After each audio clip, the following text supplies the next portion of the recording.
coming up. All right, I went through the ballot, gave you my votes. Jaffe has his own Hall of Fame system. What does he have to say about the top candidates? Who makes the cut? Who falls short for Hall of Fame induction? Jaffe of Baseball Prospectus next. But first, we ask you to think baseball. And we ask you, what was the last year that no players were voted in to the Hall of Fame by the writers? The answer next, here on Clubhouse Confidential.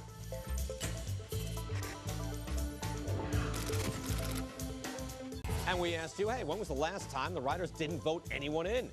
And it was 1996. On that ballot, Phil Niekro, Don Sutton, Tony Perez, all close. They would all later gain induction into the Hall of Fame. Well, if nobody else will do it, Larkin says, I'll do it myself. Just watch Jack Morris work. He is a war horse. Edgar Martinez has done it one more time. Tim Raines has joined the most elite of clubs. Back here on Clubhouse Confidential, Jaffe is our Clubhouse consultant. He does extensive analysis on the Hall of Fame and induction. He's our Clubhouse consultant. Jay, let's get right to it. That year, 1996, when the writers didn't vote anyone in, they still had Jim Bunning and Earl Weaver. This year, Ron Santo is deceased. We wonder, will there be anyone there live for the ceremony? Does Barry Larkin get in? I think so. He had 62% of the vote last year. He's the top candidate in a year where there's no obvious first ballot Hall of Famer coming to the ballot. Very strong candidacy across the board. I have him like a top 5 shortstop of all time. I have him just behind Derek Jeter, who we all know is going to be, a first ballot Hall of Famer. Where does he compare all time? I think probably, somewhere in the top 10. I have him ahead of Jeter. Jeter loses a lot on defense. Larkin was an above-average defender, above-average hitter for a shortstop. Very strong candidacy across the board. And while we're looking at this, of course, we've mentioned this before, where Jay has his JAWS system, and you can find it on Baseball Prospectus. We're not going to get all bogged down in how he gets there. Just look at the numbers and see where they rank in comparison to the average Hall of Famer. Let's do it that way. Alan Trammell, every time I look a little more, I'm more impressed. What have you found? I have been a big supporter of Alan Trammell over the years. Our latest iteration of JAWS and wins above replacement player, he loses a bit in our play-by-play defensive system, which is relatively new. I think he also suffers a little bit because the Tigers didn't quite achieve everything that they might have achieved, especially in 1987, not going to the World Series, and also the year he didn't win the MVP.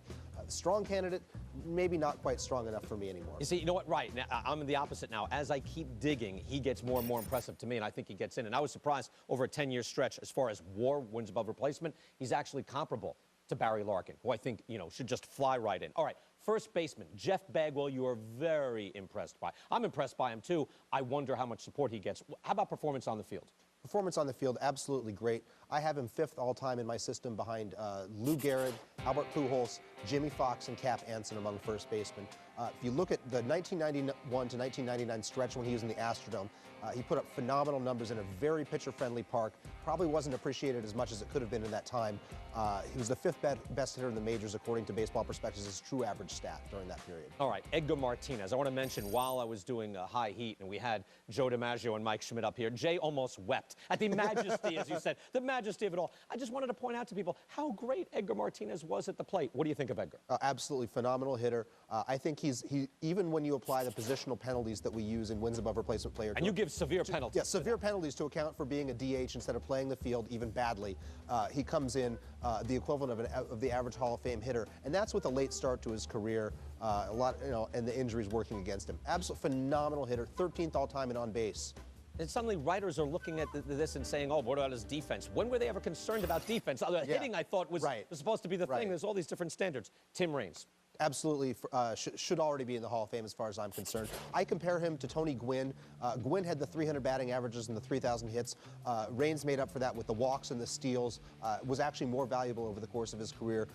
Only Rickey Henderson was a better leadoff hitter, in my opinion. Right. I mean, net steals. I tell people, it's not just stolen baseballs, the gaudy numbers. He never got caught. He didn't make outs. He was the equivalent of a great power hitter. Lee Smith, for me, again, I don't want to get thrown off. It's almost like counterintuitive for a sabermetrician to say, oh, those saves, don't worry, saves don't mean anything. But saves, save percentage, he comes out very well. How about you? I think the standard for relievers has kind of evolved. When he first got on the ballot, there were only 2 in the Hall of Fame. Now there are 5. I think he compares reasonably well against them. A little bit better than Goose Gossage on career, a little bit behind him on peak.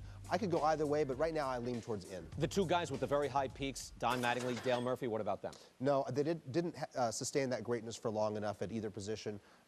Fell off pretty hard, actually, and it's very tough to get into the Hall of Fame when you peter out in your mid-30s. Jay and I could go on for hours. If we ever get the chance on this network, we're going to do so. We're going to do much more full roundtable coverage on Friday. You'll come back here with Joe Sheehan. We're going to have full coverage then, so we'll see you then, Jay. Thank you. Sounds great. Thanks. Jay Jaffe of Baseball Prospectus.